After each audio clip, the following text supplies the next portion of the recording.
I have built systems that do not forgive assumptions. You feed the wrong variable into the first equation, and the entire structure compounds that error, silently, elegantly, with complete confidence, until it collapses. Then you realize the problem was never the math. It was what you decided to believe before you even started. I have watched that happen in engineering. I did not expect to watch it happen in me. I thought I understood her. I had listened, or what I told myself was listening. I tracked her words. I noted her patterns. I assembled a model of who she was from every observable signal she gave. Efficient, precise, wrong. Not partially wrong, foundationally wrong. I did not know that until 11:47 on a Tuesday night, sitting at my desk with every screen dark except one. Her comment still open on my phone, something tightening in my chest that I had not felt in years. Not pain, the sensation of something true arriving before you are ready to receive it. You know that feeling. That exact pressure below the sternum. The one you cannot explain without sounding like you are overreacting. You are not overreacting. Here's what I have not been able to let go of. She did not write that comment for me. She did not know I would see it. She was simply being honest, in a space where she assumed no one important was watching. That is what broke something open, not what she said. The fact that she said it when she thought I was not there.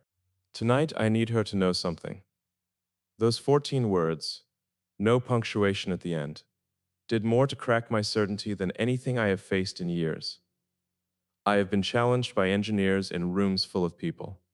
None of it landed the way those 14 words did at 11:47 on a Tuesday.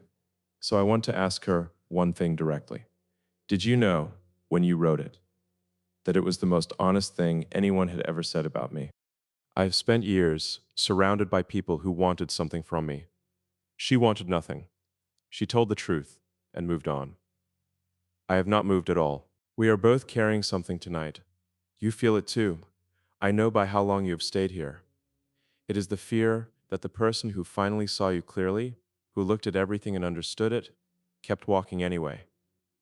That being known is not the same as being chosen. That you could be seen completely and still not be enough to make someone stay. Nobody says that fear out loud, but every person here knows exactly how it sits at 2 in the morning. There is a particular kind of silence that lives inside a man who has trained himself to process everything quickly. It is not peaceful silence. It is the silence of a machine running at full capacity, no room for static, no tolerance for ambiguity, no pause long enough to ask whether the data being processed is actually the right data. I lived inside that silence for years. I thought it was discipline. It was not. I have built companies from nothing.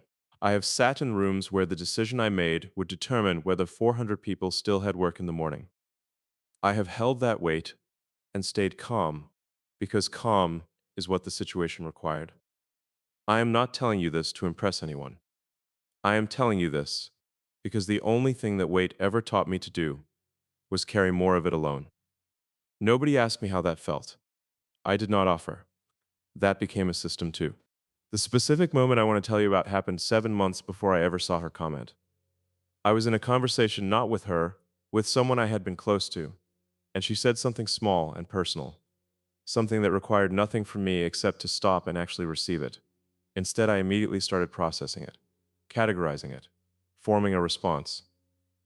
I remember the exact texture of that moment, the low hum of the ventilation system in the background, the way the light from the window was already gone, and neither of us had turned on a lamp, the room getting slowly darker while we both kept talking. She noticed before I did. She said quietly, almost to herself, "You are already somewhere else." She was not angry. That was worse. She just said it like a fact she had accepted. I told her she was wrong. I was listening. I had retained every word. I could repeat the conversation back almost verbatim. That is not what she meant, and I knew it in the second after I said it. I just did not know what else to offer. That is the wound. Not dramatic. No single event I can point to and say, that is where it broke. Just a slow accumulation of moments where the person in front of me needed me present, and I gave them precision instead. Here is what nobody will tell you about men who build things. Building requires you to be ahead of the current moment at all times. You are never standing in today thinking about today. You are standing in today thinking about the version of this that exists in 3 years. That skill, that relentless projection forward, it does not turn off when you sit across from someone you care about. You listen to what they are saying, and simultaneously, you are already modeling what they will need, what the conversation is moving toward, what the solution is before they have finished telling you the problem. You think you are being helpful. You are being somewhere else. She knew that about me before I did. That is the part I cannot stop thinking about. I want to speak to her for a moment because I need her to understand something about her 14 words. When I read them, I felt the ventilation hum again. I felt the room getting darker again. She had not witnessed any of that. She had no access to that memory. But she had somehow looked at everything public about me, the interviews, the decisions, the way I speak when I am being watched, and she had seen exactly what that woman in the darkening room had seen. She wrote it like it was obvious. It was. I had just never had it handed back to me, that plainly. The comment was not cruel. That is what made it impossible to dismiss. Cruel things you can argue with. You can find the exaggeration in them, the bitterness, the projection. This had none of that. It was just accurate, written in plain language, with the calm certainty of someone who had simply observed something true and thought it was worth saying. 14 words, no punctuation at the end, like she did not even need to emphasize it. For 3 days, I went about everything normally, scheduled, productive, moving forward. But every few hours, I would find myself back at the same sentence, not analyzing it, just sitting with it. That is unfamiliar territory for me. I do not sit with things. I solve them, or I move past them. This one I could not solve, because it was not a problem. It was a mirror. Here is the resistance I am talking about. The first reaction I had, not the feeling, the reaction, was to explain it away. There is a very specific internal move a man makes when something has hit too accurately. He does not reject it immediately. That would be too obvious. Instead, he begins constructing context. He reminds himself how much he has achieved. He lists the complexity of his situation. He builds a scaffold of reasonable explanations around the true thing so that the true thing becomes just one factor among many rather than the one that matters most. I built that scaffold inside of 12 hours. It was well engineered. It held for about 4 days. Then I read the comment again, just once, and the scaffold came apart. The thing about a predictive model built on a false assumption is that it does not fail noisily. It keeps running. It keeps producing outputs. It looks completely operational from the outside. The error is invisible until the moment it is not, and then it is everywhere. Load-bearing, embedded in every calculation you trusted. That is what her 14 words were. Not an accusation. A single correct variable introduced into a system that had been running wrong for a long time. Everything downstream of that variable changed. I need to be specific about what the crack felt like. It was not relief. People say that. They talk about the relief of finally being seen. There was no relief in the first moment. It was closer to the sensation of stepping onto a surface you believed was solid and feeling it give slightly underfoot. Not falling, just enough movement to make you understand that what you had been standing on was never as fixed as it felt. But also, I did not know what to do with that. I still built what needed building. I still made the decisions that required making. But for the first time in a long time, I could feel that there was a category of things I did not know how to do. Not couldn't, didn't know how. There is a difference. One is a limitation. The other is something you can learn. She did not set out to teach me anything. That is the part I keep returning to. She just told the truth into what she thought was empty space, and it landed on the one person in the world who most needed to hear it at exactly the moment he most needed to hear it. I do not believe in accidents. I believe in variables that appear random until you understand the system they belong to. I am still working out which system this belongs to. What I know is that the probability of that comment finding me at that specific moment, in that specific state, is not something I can explain with the models I usually trust. That means either the models are wrong or there are forces operating outside them. I have not decided which one yet. But I am paying attention now in a way I was not before. Some men protect themselves with anger. It is visible, it warns people away, and it costs them relationships they can see clearly enough to mourn. I never protected myself that way. I protected myself with competence, with being so demonstrably useful, so reliably effective, that the question of whether I was emotionally available never quite made it to the surface. Nobody brings up what you are not giving when what you are giving is extraordinary. That is a trap that looks, from the inside, exactly like success. I want to tell you what I had decided my future looked like, not in vague terms specifically. I had decided she would be intelligent in a particular way, quick, structured, not easily unsettled. I had decided she would understand that my attention moved in seasons, that there were stretches where everything in me was pointed at a problem and she would need to hold her own space during those stretches without taking it personally. I had decided she would be independent enough not to need daily emotional maintenance from me. I had decided, in other words, that the right woman would require very little of what I was least equipped to give. I told myself this was compatibility. I told myself I was being honest about who I was, rather than promising something I couldn't deliver. That is a very clean story. It is also a way of designing your future so that your limitations never have to become your growth. Here's the thing she said. I am going to tell you now because I have been circling it long enough. She wrote, he builds everything except the space to actually be with someone. That was it. 14 words. No period. Like she ran out of interest in punctuating it. Like it was just an obvious observation she was dropping on her way to something else. Read that again slowly. She did not say he is incapable of love. She did not say he is broken or cold or damaged. She said, he builds everything except that one specific thing. She named the omission, not the person. And somehow that was more precise than any full diagnosis could have been. The tightening I described in my chest on that Tuesday night, I want to be more specific about it. It was not in the center. It was slightly left of center, which I am aware sounds like the beginning of a medical concern, and I did briefly consider that before understanding it for what it was.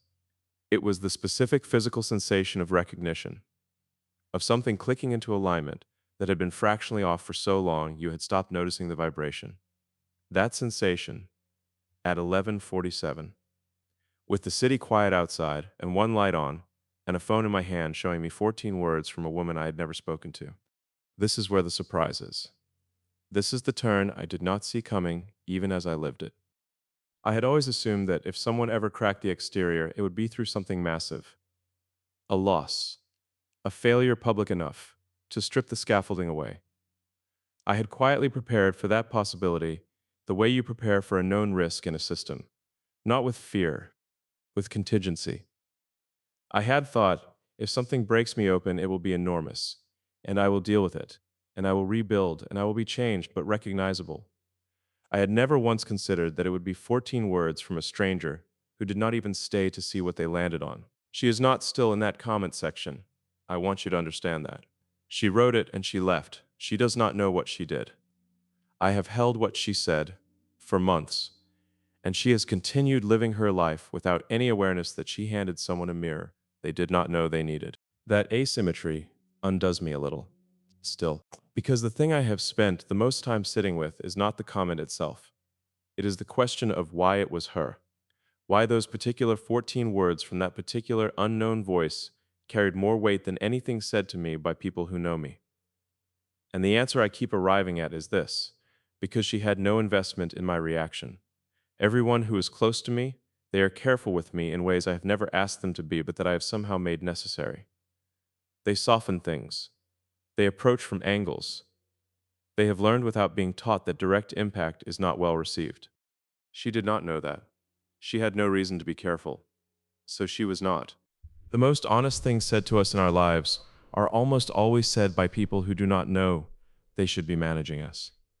Children, strangers, people who have nothing to protect. She had nothing to protect. She said the true thing at full volume, conversational, not shouting, just full volume, and walked away. Now, here's what I need to say to her directly, because I have been building toward this. I had constructed a version of my future wife. I had designed her around my deficiencies, without naming them as deficiencies. I had called it compatibility. I had refined it over years. And she, without access to any of that, without knowing she was doing it, described exactly the gap in that design in 14 words. She did not describe a flaw in me. She described an absence in what I had planned to build. That is a different thing. A flaw is something you carry. An absence is something you chose not to include, because including it was frightening. I had left out the space to actually be with someone, on purpose, efficiently, with excellent justification. Here it is. I was not wrong about what I wanted in a partner. I was wrong about what I was willing to become for one. I had been auditioning women for a role that required them to accommodate a version of me I had not yet been willing to change. And somewhere in a comment section, someone who will never know she did it handed me that sentence and changed the entire premise of the search. Not the person I was looking for, the person I was going to be for her. That was the wrong variable. That was the foundational error in the model. I have built systems that run for years on that kind of error before they surface it. I do not have years. And now, because of 14 words without a period, I am not willing to spend another day running the old equation. She thought she was leaving a comment. She was resetting a variable that changes every output downstream. I owe her something for that. I am not sure yet what it looks like, but I know I am paying attention now in a way that is completely new. That is not a small thing. For me, that is everything. There is a specific night I need to tell you about. Not the Tuesday with the comment. A different night, 3 weeks later, after I had done everything I usually do with something that unsettles me. Worked longer, moved faster, filled every hour with something that required my full processing capacity, so the one thing I did not want to sit with would not have enough silence to grow in. I did all of that, and then I ran out of things to fill it with. It was a Thursday, 2:14 in the morning. I was sitting on the floor of my office, not a chair, the floor, because somewhere in the previous 6 hours I had moved there without noticing, and the building was empty, and the city outside was doing that thing it does after 2 a.m., where it breathes instead of roars. And I had nothing left to do, and it was just me and the thing I had been out running. I want to tell you what I found when I stopped running. But first, I need to tell you what I had believed I would find. I had a theory about what lived underneath my armor. I had decided somewhere in my 30s that what I was protecting was not weakness, but efficiency. That the emotional unavailability people had periodically named in me was not a wound or a defense mechanism, but simply the byproduct of operating at a level of intensity that left little residual capacity for softness. I had dressed it up in the language of optimization. I had made it sound like a design feature. On the floor at 2:14, on a Thursday, that theory did not survive. What I found underneath was not what I had named it. It was not efficiency. It was not the controlled stillness of a man with better things to do than feel. It was something I recognized from much earlier, something I had not expected to still be there, fully intact, apparently untouched by every year of achievement stacked on top of it. It was the specific fear of being present with someone and still not being enough, of offering everything I actually had, not the curated version, not the competent version, but the unfinished, uncertain actual thing, and watching it not be sufficient. That is the fear under the model. That is what the design was built to protect. I sat with that on the floor for a long time. I did not move. I did not reach for my phone. I did not start solving it. I just let it be what it was. And I want to be exact about what that cost me physically, because I think you deserve the specificity. There was a moment somewhere around 2:30 where my throat closed in that involuntary way that happens when the body decides to respond before the mind gives permission. I did not cry. I want to be honest. I did not cry, but I was proximate to it in a way I have not been since I was young enough that proximity to it felt normal. It did not feel normal at 2:30 on a Thursday floor. It felt like the most important thing that had happened to me in years. Here is what the biggest emotional punch in the story actually is, and I need you to stay with me for this. It is not that her comment broke me open. It is not that I found something frightening underneath. Both of those things happened, and both of them matter. But the thing that hits deepest, the thing I have circled for months, and finally have to say plainly, is this. I have been listening to the wrong question my entire adult life. I have been asking, what does she need from me? That sounds attentive. It sounds considerate. It is the question of a man who builds solutions, who identifies requirements, who delivers. It is also a question that keeps me permanently in the role of provider, and her permanently in the role of person being provided for. It is a question that makes me useful. It never makes me present. The question I had never learned to ask, the one her 14 words were actually pointing at, the one that requires surrendering the role of the one who builds and simply becoming someone who is there, is, what is she experiencing right now, inside it, as it happens? Not what does she need? What is she feeling in this moment, while I am here?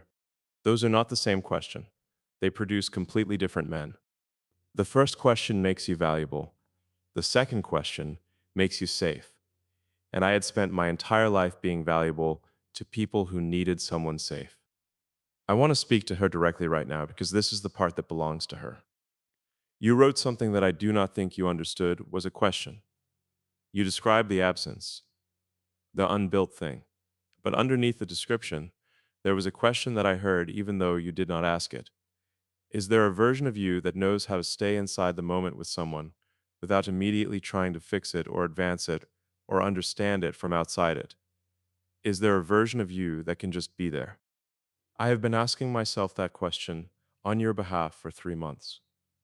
Not because you asked me to, because the moment you named the absence, I could not unsee it. And because the honest answer on the night of the comment was no. No, there was not that version of me. Not yet. Not really. What lives on the other side of that honesty is not shame. I want to be specific about that. Shame would be easier in some ways. It has a familiar shape. You can move through it in a known sequence. What lives on the other side is something quieter and more demanding. It is accountability without the exit of self-punishment. It is standing in the true thing and not immediately converting it into a task.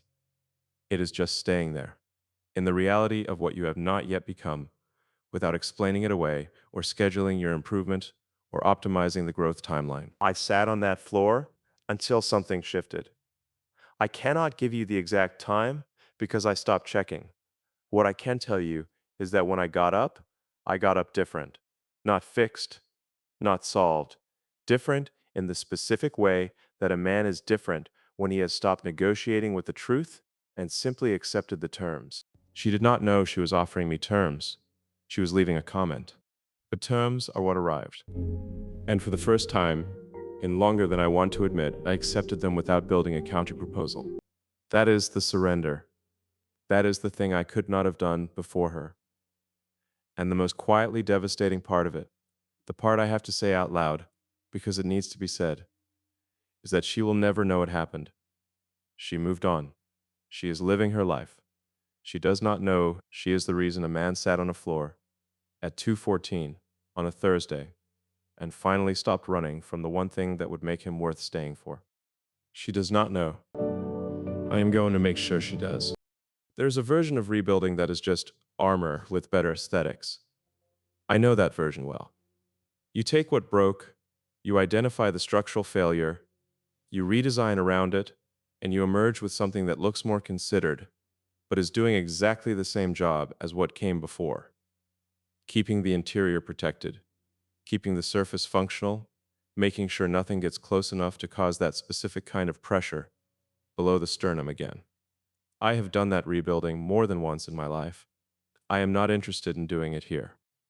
What I want to tell you about is a different kind of starting over.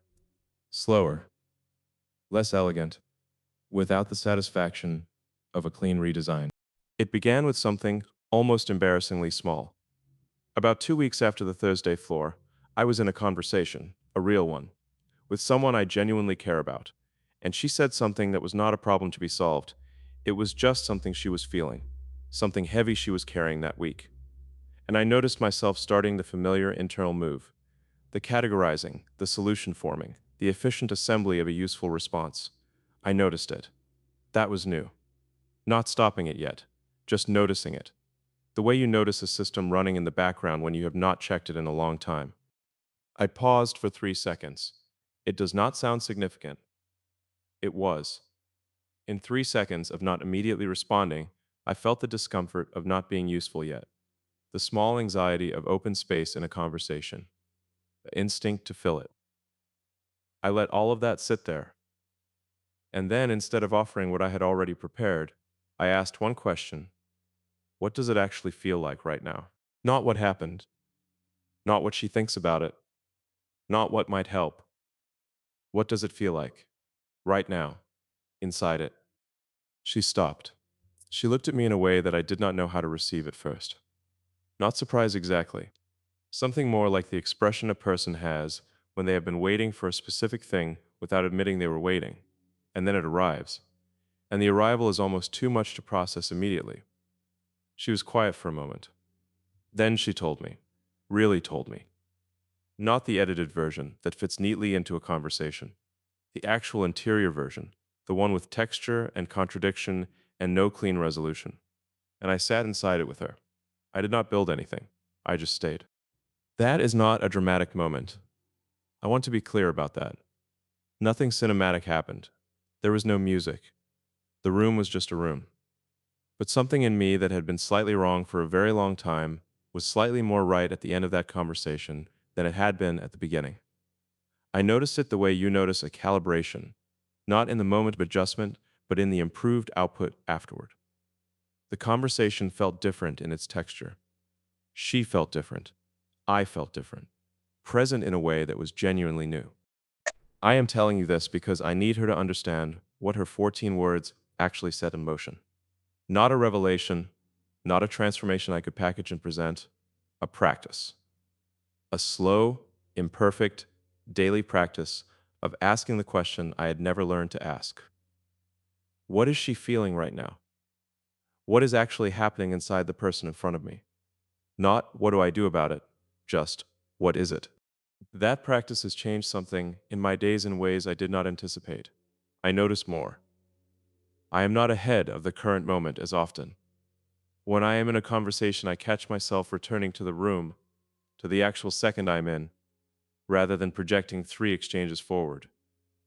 It is uncomfortable sometimes. Presence is uncomfortable when you have been absent long enough. It asks things of you that efficiency does not. It asks you to hold someone else's experience inside your own body for a moment without converting it into information. I am learning to do that. I am not finished learning. I want to say that plainly. I am nowhere near finished, but I am in the learning rather than in the optimization of the appearance of the learning, which is where I would have been before. Here's what trust actually requires. I had an intellectual model of trust that was entirely about reliability. You do what you say you will do. You show up when you are expected. You deliver on the commitments made. That model is not wrong, but it is incomplete in a way I did not understand until recently, because it is entirely about output. It has nothing to do with interior access. A man can be completely reliable and completely unreachable at the same time. I was that, for a long time. People trusted me to deliver. Nobody trusted me with the soft things. Not because I was untrustworthy, because I had never made interior space available for deposit. Real trust is not built from reliability alone. It is built from the specific experience of saying something tender or uncertain or unfinished to another person and having them receive it without immediately doing something with it, without fixing, advising, redirecting, or categorizing, just receiving it, holding it, staying present with the weight of it long enough for the person who offered it to feel that it landed somewhere safe. I had never offered that, not consistently, not as a practice rather than an occasional accident. The reason I am telling you this now, and I want to speak to her here because this is specifically hers, is that when I read what you wrote, the first thing I felt after the tightening in my chest was not the desire to defend or explain. It was the desire to be understood correctly, to say, you are right, and I know it, and I am not finished. That impulse was new. Usually being seen accurately makes me want to provide context. This time, it made me want to confirm the seeing. I think that is what it feels like when you are actually ready to be known. Not comfortable, not resolved, not arrived at some clean destination, just ready. Ready in the specific way that means you have stopped spending energy on not being found and started spending it on being worth finding. There is a quality of presence that only becomes possible when you stop managing the impression you are making. I have managed impressions with extraordinary skill for most of my adult life. I am good at it the way I am good at most things I have practiced for thousands of hours. The problem is that impression management and genuine presence cannot coexist. The moment you are monitoring how you are landing, you are no longer actually in the room. You are in the room and in the observation booth simultaneously.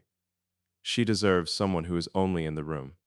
I am working on being only in the room. I am not there yet every time, but I am there more than I was before. And the difference between a man who is never truly present and a man who is present and working to be more so is not a small difference. It is the entire difference. It is the difference between someone you can live alongside and someone you can actually live with. She named the absence.